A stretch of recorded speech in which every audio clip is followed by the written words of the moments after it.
Halo, selamat siang. Berjumpa lagi bersama saya Jim Lomen Siombing Divisi 98. Kali ini Divisi 98 ingin mengangkat beberapa tema pembicaraan menyangkut soal ramainya Indonesia, khususnya Jakarta. Eh, Teman-teman, dimulai dari perayaan hari ulang tahun Partai Gerakan Indonesia Raya yang ke-17 ya kalau nggak salah. uh, Dalam perayaan tersebut, Presiden kita, Prabowo Subianto, melakukan kata sambutan, pidato, orasi ilmiah, pokoknya semua deh, campur-campur. Ya nggak ada masalah sih, tapi memang yang jadi pertanyaannya ini pidato atau apa ya? Tapi katakanlah pidato karena master seremoninya mengatakan pidato. Dalam pidato tersebut, ini yang menurut saya kurang nyaman, kurang elegan, kurang elok sebagai seorang presiden. Ya nggak perlu juga menolak kritikan dari beberapa masyarakat netizen ya mungkin menyangkut soal kabinet yang gemuk atau kabinet yang mungkin komposisi kandidatnya yang kurang pas, itu kan penilaian masyarakat. Lalu disikapi dengan ya menurut saya tidak elok ya ada kalimat endasmu atau apa ya nggak begitu juga lah. Sebenarnya kan pidato tersebut bisa dimanfaatkan dengan isi keterangan tentang apa yang akan dilakukan oleh pemerintah ke depan. Tapi sepertinya kurang ya, karena mengulang kembali kalimat tentang bahwa Indonesia ini besar, seluas Eropa dan seterusnya dan seterusnya. Itu kita udah ngomong berkali-kali, dan saya kira nggak perlu diulang lah.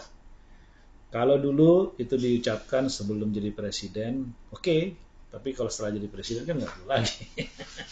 Menurut saya sih begitu, seharusnya kan bahwa presiden lebih mengutamakan tentang apa yang akan dilakukan ke depan dan meyakinkan masyarakat bahwa yang dilakukan itu adalah untuk merealisasikan janji kampanye, untuk butuh dukungan dan seterusnya. Nah itu satu. Lalu setelah hari perayaan yang begitu mewah, dihadiri banyak orang penting di Republik ini, gitu kan, terjadi aksi besar mahasiswa nih. Nah ini karena kita dulu kan juga saya aktivis mahasiswa ya. Kata orang sih nggak ada tuh mantan aktivis, yang ada adalah senior atau yang pernah berkecimpung lah. Itu menurut opini. Tapi memang ya sebagai aktivis mahasiswa pada zamannya, zaman reformasi, saya akan memberikan apresiasi kepada mahasiswa selama aksi itu memang sudah masuk dalam kajian intelektual mahasiswa. Jangan kajian intelektual kepentingan. Kalaupun memang temanya tentang pemotongan anggaran pendidikan dan seterusnya, ya. Tapi yang menarik, ya, aksi mahasiswa itu berlangsung setelah acara HUT Gerindra. Kenapa saya katakan begitu? Karena pada saat HUT Gerindra itu, ya, Pak Prabowo mengatakan hidup Pak Jokowi, gitu ya. Ya, sebenarnya sih nggak ada masalah, tapi gimana ya? Kan presiden, ya nggak perlu juga begitu. Bahwa punya sejarah kedekatan, sejarah mungkin didukung segala macam, semua udah tahu. Tapi ya, teriak-teriak itu nggak, menurut saya nggak elok. Lalu kemudian kata sambutan dilakukan oleh Pak Jokowi saat itu adalah mengatakan bahwa angka survei Pak Prabowo itu sangat memuaskan, 80. Oh, terus kemudian dengan angka setinggi itu, dengan pemetaan kursi politik, beliau mengatakan ada nggak yang berani mengkritik Presiden Prabowo. Ini kenapa saya ketawa? Karena nggak berapa lama mahasiswa berdemonstrasi cukup besar gitu. Apakah itu hasil eh, ajakan Pak Jokowi untuk mengkritik Presiden atau enggak? Saya enggak, bukan mengatakan konspirasi seperti itu ya. Cuma saya mengatakan bahwa yang ingin katakan bahwa mahasiswa hari ini melakukan aksi itu betul-betul dengan, menurut saya, betul-betul dengan hasil penilaian kajian mereka. Gitu. Nah, perbedaannya, pada saat acara HUT Gerindra itu berteriak hidup kepada seseorang, gitu ya, dan pada saat mahasiswa berdemonstrasi, berorasinya hidup mahasiswa dan hidup rakyat. Wow, itu bedanya. Gitu. Oke, lalu tema tentang gerakan mahasiswa ini, menurut saya kenapa mengambil tagline-nya adalah Indonesia Gelap. Saya langsung berpikir panjang, coba saya kontemplasi ketika saya dulu melakukan aksi tahun 98. Banyak tema dulu yang kita utarakan, banyak isu yang kita utarakan, banyak tuntutan yang kita tuntut, kan begitu.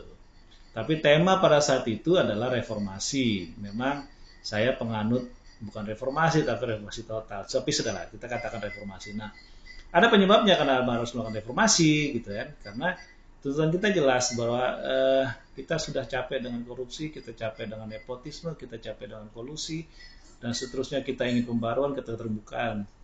Akhirnya muncullah kata reformasi. Tapi hari ini adik-adik mahasiswa mengusung tema tagline Indonesia Gelap. Nah, yang saya mau katakan begini, Indonesia Gelap itu punya beberapa makna. Kalau ditambahkan ya, bisa juga dikatakan Indonesia gelap, artinya kegelapan atau menggelapkan. Bisa diarahkan ke sana tergantung masyarakat menilai. Kalau saya melihat keduanya masuk. Indonesia Gelap bisa saja menggelapkan diri. Kenapa menggelapkan diri? Karena berupaya menutup segala potensi yang dimiliki agar bisa dinikmati oleh para elit. Jadinya ya menggelapkan diri kepada masyarakat yang dilakukan oleh para elit. Nah, itu bisa tuh masuk tuh. Atau yang kedua, Indonesia digelapkan. Tapi kayaknya lebih tepat ini. Nah, saya menjelaskan. Indonesia digelapkan dalam hal apa? Katakan kalau di zaman Pak Prabowo ini digelapkan agar kasus judol bisa dihilangkan pelan-pelan.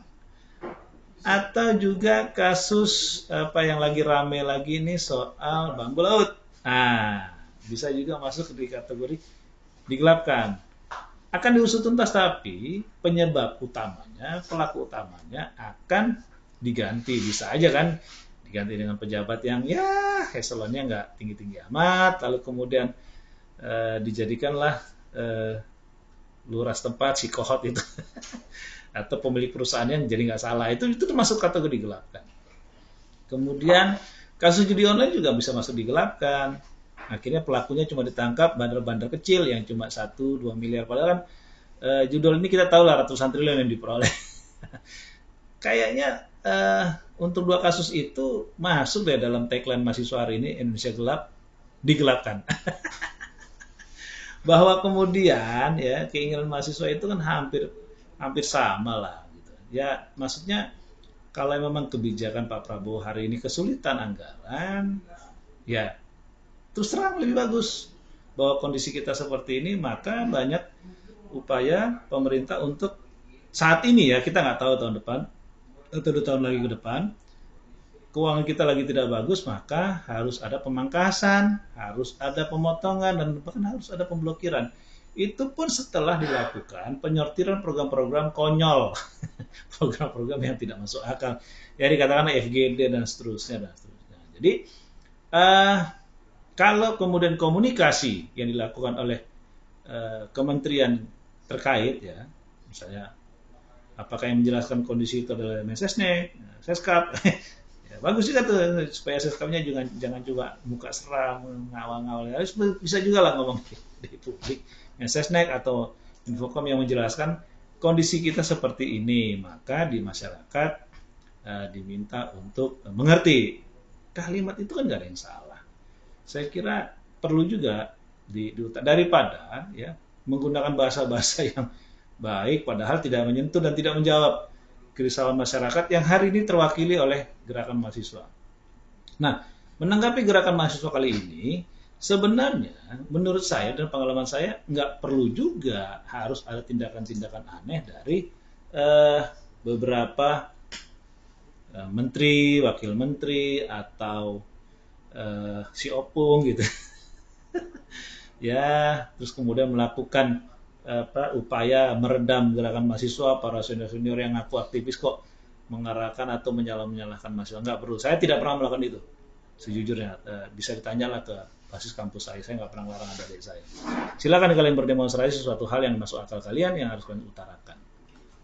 Nah, saya mau mengatakan begini, tiba-tiba ya ada beberapa menteri ya mulai menyalahkan mahasiswa, tidak elok, tidak melihat lebih dalam. Kenapa seperti itu? Karena istana, kementerian menutup dialog itu. Kan teman-teman mahasiswa itu udah datang tuh ke istana. Ya kalau soal rame-rame ya biasa lah itu, ya kan. Harus begitu dong ya. Nah, tapi yang bisa juga pihak istana mengundang mereka untuk melakukan dialog gitu loh, supaya semua itu bisa dapat ditemukan. Perlu juga mendengarkan mahasiswa kalau memang menteri terkait ngerti jiwa mahasiswa. Saya kira enggak lah, menteri terkait mahasiswa itu kan cuma ya mantan apa ya, ya taruna atau apalah kayak begitu kan, tiba-tiba baru ya. Nah, tidak perlu juga seorang menteri senior,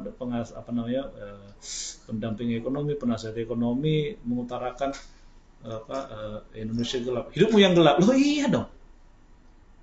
Saya mau mengatakan begini, saya secara pribadi jengkel lah dengan statement kayak begitu. Kenapa? Mahasiswa itu menatap masa depannya tidak boleh dengan ketidakpastian. Kalau hari ini mereka mengatakan Indonesia gelap, itu ada cerminan mereka melihat ke depan. Apakah ketika mereka lulus atau mereka masih kuliah dapat menjalankan proses kuliahnya dengan baik, atau kemudian ketika lulus lapangan pekerjaan terbuka. Kan mereka bisa melihat ke depan seperti itu. Apabila mereka melihat suram, ya sederhana aja kalau mereka bilang bahwa ini adalah gelap buat mereka. Kalau gelap buat mereka ya tentunya juga gelap juga buat Indonesia kan. Indonesia kan harus melakukan kaderisasi, kan begitu.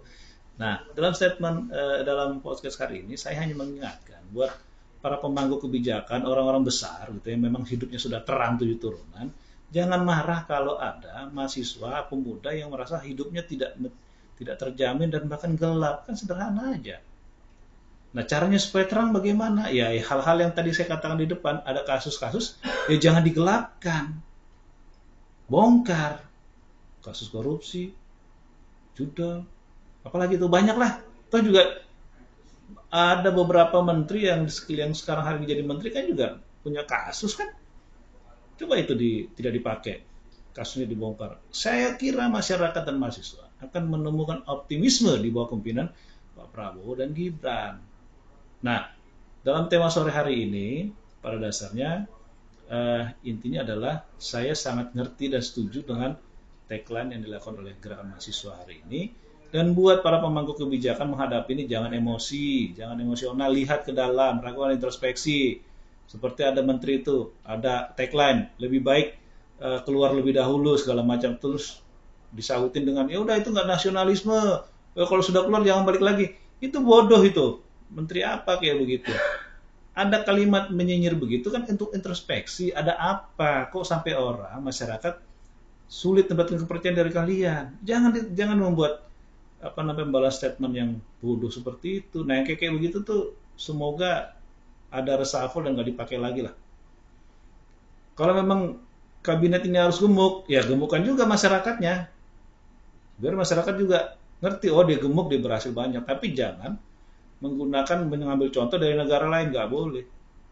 Negara Indonesia seperti ini nggak perlu dicontoh dengan benua Eropa lah, dengan Timor Leste segala macam. Itu salah satu jawaban-jawaban, statement-statement yang membuat kegelapan itu semakin terjadi.